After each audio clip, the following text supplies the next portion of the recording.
जय माता दी दोस्तों, आपके अपने चैनल धर्म साधना में आपका बहुत बहुत स्वागत है। माँ भगवती दुर्गा की कृपा आप और आपके पूरे परिवार पर सदा सर्वदा बनी रहे। दोस्तों, कार्तिक मास में आने वाली शुक्ल पक्ष की जो एकादशी तिथि होती है उसे देवोत्थान एकादशी, देव उठनी या प्रबोधिनी एकादशी भी कहा जाता है। ये एकादशी दीपावली के बाद आती है और आषाढ़ शुक्ल पक्ष की जो एकादशी तिथि होती है जिसमें भगवान श्री हरि विष्णु शयन करते हैं, देवशयनी एकादशी से कहा जाता है। उसके बाद कार्तिक शुक्ल पक्ष की एकादशी के दिन जब देव उठते हैं, भगवान श्री हरि विष्णु जगते हैं, तो उसके बाद ही इस एकादशी को देवोत्थानी या देव उठनी एकादशी कहा जाता है। दोस्तों, देव उठनी एकादशी के दिन भगवान श्री हरि विष्णु क्षीर सागर में 4 माह शयन करने के बाद जागते हैं। तो भगवान श्री हरि विष्णु का जो ये शयन काल का समय होता है, 4 मास का समय, जिसे चातुर्मास कहा जाता है, इस समय में किसी भी तरह का कोई मांगलिक कार्य नहीं होता, जैसे विवाह हो गया, जनेऊ, ये सब चीज़ें नहीं होती हैं। इसलिए देवोत्थान एकादशी पर भगवान श्री हरि विष्णु जब जागते हैं तो सभी तरह के शुभ तथा मांगलिक कार्यों की शुरुआत हो जाती है और इस दिन तुलसी विवाह का आयोजन किया जाता है, भगवान श्री हरि विष्णु की पूजा की जाती है और भी बहुत सारे भगवान श्री हरि विष्णु के निमित्त उपाय किए जाते हैं जिससे कि माँ लक्ष्मी और श्री हरि विष्णु की कृपा सदा बनी रहे, घर में धन वैभव बना रहे।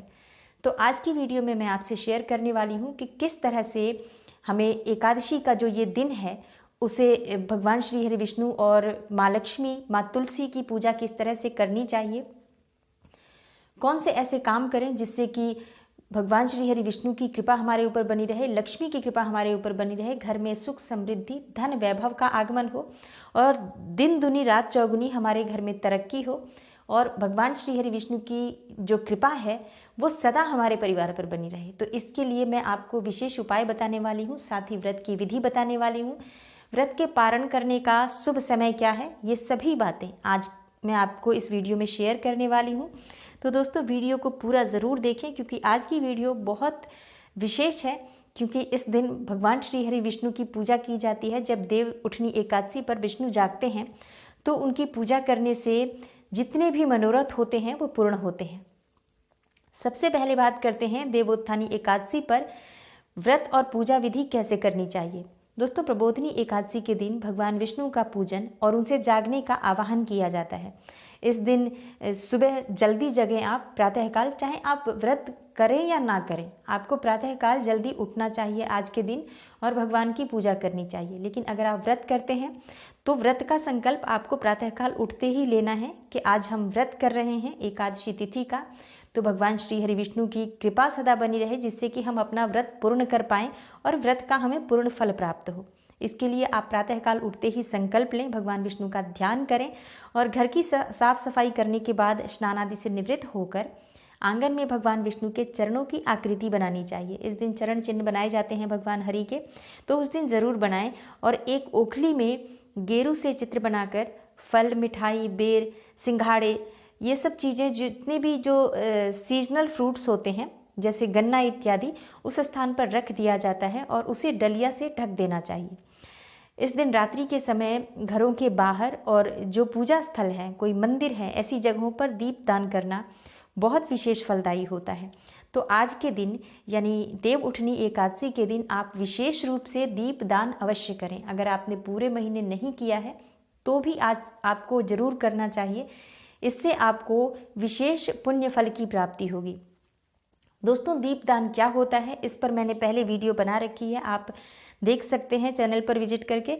लेकिन एक मैं जानकारी के लिए अभी बता दूं आपको कि दीपदान का मतलब होता है अंधेरे को दूर करना, कहीं पर उजाला करना। तो जब हम किसी ऐसी जगह पर उजाला करते हैं जहां पर अंधेरा हो तो हमारे जीवन में अपने आप ही उजाला हो जाता है, अपने आप ही हमारे जीवन में जो संकट होते हैं, जो परेशानियों के बादल हमारे जीवन में होते हैं, वो सब दूर हो जाते हैं।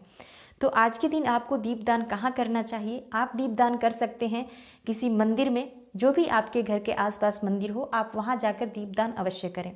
अगर आप विष्णु मंदिर में जा सकते हैं, कोई भगवान श्री हरि विष्णु का मंदिर है, तो आप वहाँ जाकर दीपदान करें, बहुत ही श्रेष्ठ फल की प्राप्ति होगी।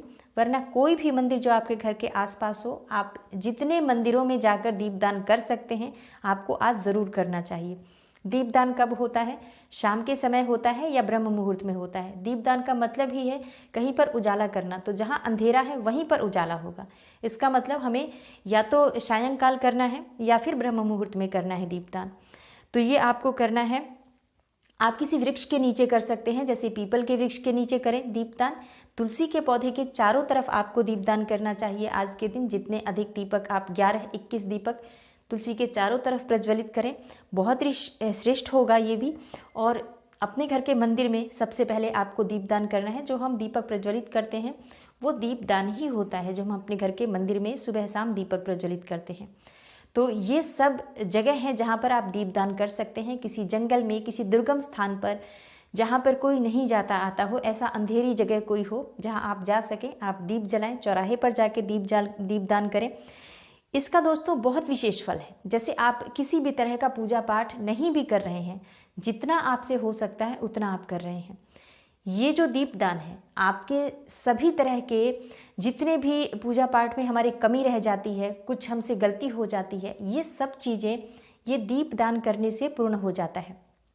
हमारे जो गलत पूजा पाठ का तरीका हो गया, चाहे किसी भी वजह से कोई गलती हो जाती है, तो सब जो है वो इसमें जो है क्षय हो जाता है और सभी तरह के पुण्य फल की हमें प्राप्ति हो जाती है। वो सब जो गलतियां हैं हमारी क्षमा हो जाती हैं। तो दीपदान का विशेष महत्व है, हमें ज़रूर करना चाहिए आज के दिन। वैसे पूरे कार्तिक में जिन लोगों ने दीपदान किया है बहुत श्रेष्ठ है। जिन लोगों ने पूरे कार्तिक दीपदान नहीं किया है, एकादशी से लेकर पूर्णिमा तिथि तक विशेष रूप से आप ऐसी जगहों पर दीपदान अवश्य करें। दोस्तों, इस दिन रात्रि के समय में परिवार के सभी सदस्यों को भगवान विष्णु सहित सभी देवी देवताओं का पूजन करना चाहिए।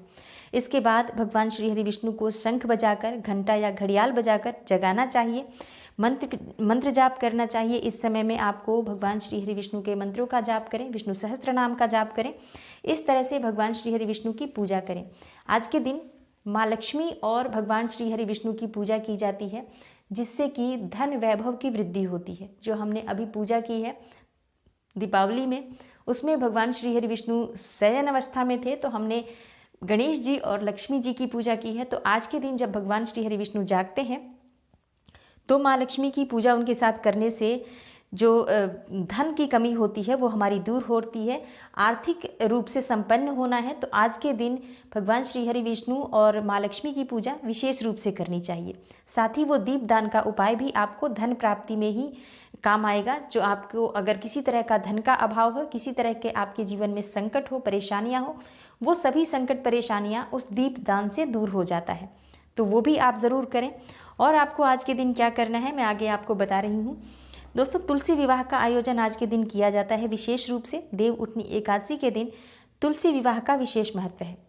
तुलसी के वृक्ष और शालिग्राम की ये जो शादी होती है सामान्य विवाह की तरह पूरे धूमधाम से की जाती है, क्योंकि तुलसी को विष्णु प्रिया भी कहा जाता है। इसलिए जब देवता जागते हैं तो सबसे पहली प्रार्थना हरि वल्लभा तुलसी की ही सुनते हैं। तो तुलसी विवाह का सीधा अर्थ है कि तुलसी के माध्यम से भगवान श्री हरि विष्णु का आवाहन करना। शास्त्रों में कहा गया है कि जिन दंपतियों की कोई कन्या संतति नहीं है, अगर वो जीवन में एक बार भी तुलसी का विवाह संपन्न कराते हैं तो उनको कन्यादान के समान ही पुण्य फल की प्राप्ति होती है। तो अगर आप माँ तुलसी और शालिग्राम का विवाह संपन्न कराते हैं तो कन्यादान का पुण्य फल प्राप्त होता है। साथ ही घर में धन और वैभव की वृद्धि होती है, सुख समृद्धि की प्राप्ति होती है, क्योंकि भगवान श्री हरि विष्णु की कृपा आपको मिलती है। माँ लक्ष्मी स्वरूप तुलसी हैं, तो उनकी पूजा करने से माँ लक्ष्मी की कृपा आपके ऊपर सदा बनी रहती है। तो माँ लक्ष्मी की पूजा से बहुत सारे जो हमें परेशानियां होती हैं उससे मुक्ति मिल जाती है। माँ तुलसी की पूजा से ज़रूर करें। आज के दिन तुलसी पूजा का विशेष महत्व है। दोस्तों, पौराणिक कथा के अनुसार एक समय भगवान नारायण से लक्ष्मी जी ने पूछा, हे नाथ, आप दिन रात जागा करते हैं और सोते हैं तो लाखों करोड़ों वर्षों तक सो जाते हैं तथा इस समय में समस्त चराचर का नाश हो जाता है, इसलिए आप नियम से प्रतिवर्ष निद्रा लिया करें। इससे मुझे भी कुछ समय विश्राम करने का समय मिल जाएगा। लक्ष्मी जी की बात सुनकर नारायण मुस्कुराए और बोले, देवी, तुमने ठीक कहा है। मेरे जागने से सब देवों और खासकर तुमको कष्ट होता है। तुम्हें मेरी वजह से जरा सा भी अवकाश नहीं मिलता है। इसलिए तुम्हारे कहने के अनुसार आज से मैं प्रतिवर्ष 4 मास वर्षा ऋतु में शयन करूंगा। उस समय तुमको और देवगणों को थोड़ा अवकाश होगा। मेरी यह निद्रा अल्प निद्रा और प्रलयकालीन महानिद्रा कहलाएगी। मेरी यह अल्प निद्रा मेरे भक्तों के लिए परम मंगलकारी होगी। इस काल में मेरे जो भी भक्त मेरे शयन की भावना कर मेरी सेवा करेंगे और शयन और उत्थान के उत्सव को आनंदपूर्वक आयोजित करेंगे, उनके घर में मैं तुम्हारे साथ निवास करूंगा। इस तरह से इस पौराणिक कथा के अनुसार भगवान श्री हरि विष्णु और माँ लक्ष्मी आज के दिन पूजा करने से प्रसन्न होते हैं। तो आज आप इनकी पूजा विधिवत करें, माँ लक्ष्मी और भगवान श्री हरि विष्णु की। साथ ही अगर आप दक्षिणावर्ती शंख में जल भरकर और भगवान श्री हरि विष्णु का अगर आप आज अभिषेक करते हैं, उस अभिषेक किए हुए जल को आप अपने पूरे घर में छिड़काव करें और कोने कोने में आपको इस जल का छिड़काव करना है। इससे भगवान श्री हरि विष्णु और माँ लक्ष्मी की कृपा आपके घर में होगी, धन वैभव सुख समृद्धि में आपकी वृद्धि होगी। तो इस तरह से आज का जो दिन है बहुत विशेष है। इस तरह से भगवान श्री हरि विष्णु और माँ लक्ष्मी की पूजा करते हुए आपको ये व्रत संपन्न करना है। दोस्तों, व्रत आप निर्जल रह सकते हैं, फलाहार करके रह सकते हैं। व्रत करने से बहुत अधिक पुण्य फल की प्राप्ति होती है। आज का जो देवशयनी एकादशी, देवउठनी एकादशी का जो व्रत होता है, अगर इस व्रत को कोई भी व्यक्ति पूरे नियम के साथ पालन करता है तो पूरे साल अगर आप एकादशी नहीं भी करते हैं तो इस एकादशी को करने से सभी एकादशी का फल आपको प्राप्त हो जाता है। आज की एकादशी बहुत विशेष है। अगर आप व्रत करते हैं बहुत अच्छी बात है। व्रत अगर आप किसी कारणवश नहीं कर पाते हैं तो पूजा आप अवश्य करें। दोस्तों, देवउठनी एकादशी का व्रत कब है, आइए जानते हैं। देवउठनी एकादशी तिथि प्रारंभ हो रही है 25 नवंबर 2020 दिन बुधवार सुबह 2:42 पर। एकादशी तिथि समाप्त हो रही है 26 नवंबर 2020 गुरुवार सुबह 5:10 पर। पारणा का समय होगा 26 नवंबर 1:11 से 3:17 तक। दोपहर 1:11 से 3:17 तक। पारणा की कुल अवधि होगी 2 घंटे 6 मिनट की। दोस्तों, इस तरह से आप ये व्रत करें, पूजा करें और विधिवत भगवान श्री हरि विष्णु की पूजा करके माँ लक्ष्मी की कृपा पाएंगे आप और घर में सुख समृद्धि धन वैभव की वृद्धि होती है। इस व्रत को करने से मोक्ष की प्राप्ति होती है, पापों से मुक्ति मिलती है और सभी प्रकार के सुख भोग कर मानव विष्णु लोक को प्राप्त करता है। उम्मीद करती हूँ आज की वीडियो आपको ज़रूर अच्छी लगी होगी। वीडियो से आपको अगर लाभ प्राप्त हो, वीडियो को दूसरों को भी शेयर करें। ज्ञान बांटने से बढ़ता है, इसलिए वीडियो को ज़्यादा से ज़्यादा शेयर करें। और अगर आप इस चैनल पर नए हैं, इस तरह की वीडियोस आपको अच्छी लगती हैं, तो आप चैनल को सब्सक्राइब ज़रूर करें और बेल बटन को प्रेस करें, क्योंकि इस तरह की वीडियो धर्म और त्योहारों से जुड़ी, व्रत त्योहारों से जुड़ी इस तरह की वीडियो आपको रोज़ इस चैनल पर मिलती हैं। तो चैनल को सब्सक्राइब करके रखें और बेल बटन को जरूर प्रेस कर लें। इससे ये होगा कि इस तरह की वीडियो आपसे मिस नहीं होंगी, समय पर मिल जाएंगी। मैं मिलती हूँ आपसे अगली वीडियो में। तब तक के लिए नमस्कार।